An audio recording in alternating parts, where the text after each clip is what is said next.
La disparition des dinosaures, l'activité du cerveau au moment de la mort, l'efficacité de la troisième dose dans le temps, le Groenland qui devient le plus grand barrage du monde, et un site archéologique préhistorique en Jordanie. Bonjour à toutes et à tous, je suis Julien Hernandez et bienvenue dans Fil de Science, le podcast Futura où on retrace ensemble l'actualité de la semaine.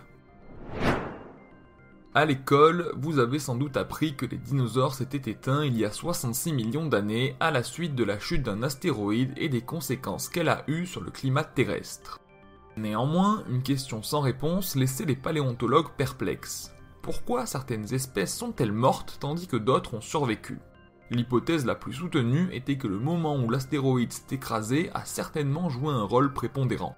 En fouillant le site de Tanis dans le Dakota du Nord aux États-Unis, les scientifiques ont mis la main sur des fossiles de poissons qui ont été les victimes directes de la chute de l'astéroïde. Les masses d'eau déplacées par l'impact auraient charrié une grande quantité de sédiments sous lesquels eux et d'autres créatures marines auraient été enterrés vivants.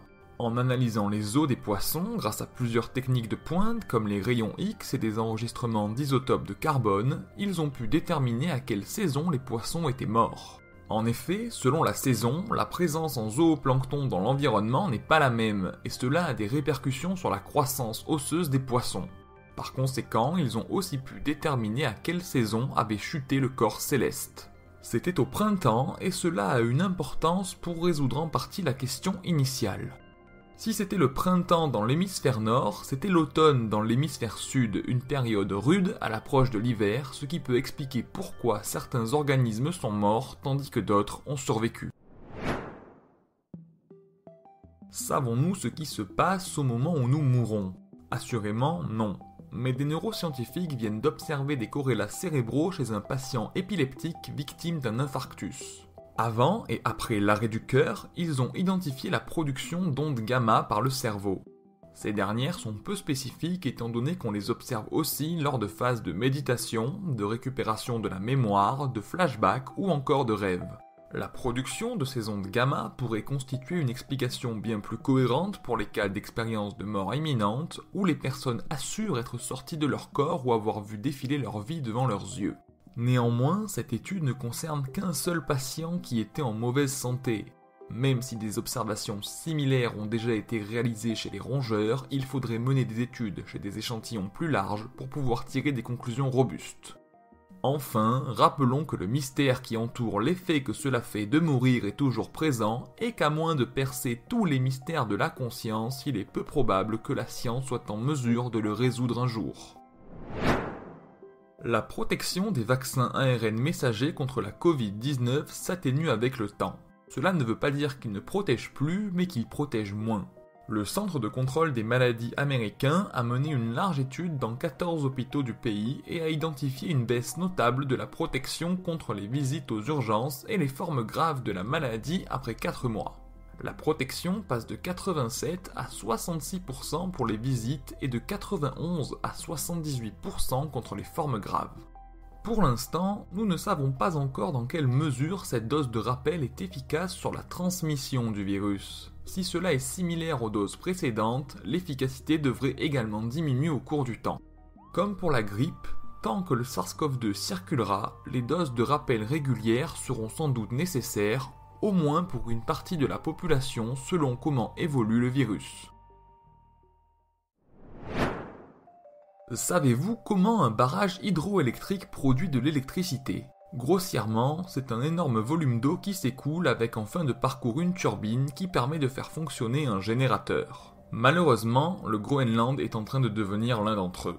Si les scientifiques avaient l'habitude de s'intéresser à la chaleur libérée par la friction ou l'énergie géothermique lorsque l'eau gèle, ils n'avaient jamais pris le temps de se pencher sur la chaleur générée par l'écoulement des lacs au sein des fractures glaciaires en direction des profondeurs de la calotte.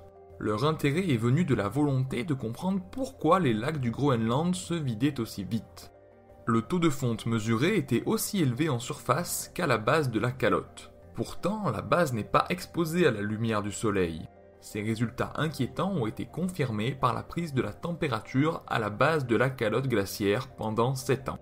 La température y est anormalement élevée, 0,88 degrés alors que le point de fusion est de moins 0,40 degrés. Ces résultats constituent de nouvelles données à intégrer au modèle climatique qui pourrait prédire une élévation double ou triple du niveau de la mer par rapport à ce qui était déjà prévu. Une nouvelle découverte réalisée par une équipe franco-jordanienne en mission depuis 10 ans vient d'avoir lieu dans le désert jordanien. Ils ont révélé au grand jour l'un des plus anciens systèmes architecturaux humains, étant donné qu'il date de 7000 ans avant notre ère. Selon les archéologues, ces longs murs de pierre pouvant faire plusieurs kilomètres de long servaient à canaliser les troupeaux de proies, notamment des gazelles, pour les conduire vers un goulot d'étranglement puis vers un espace plus restreint afin de les abattre. Sur le même site, l'équipe a découvert un autel, des poupées animales et des stèles en pierre, tous les ingrédients pour conclure que des rituels s'y déroulaient. Les images surprenantes de ce site archéologique et nos autres actualités sont à découvrir sur Futura, bien entendu. Pour ne rien manquer de l'actualité scientifique, n'hésitez pas à venir nous retrouver sur vos applications audio préférées et à vous abonner à nos productions audio.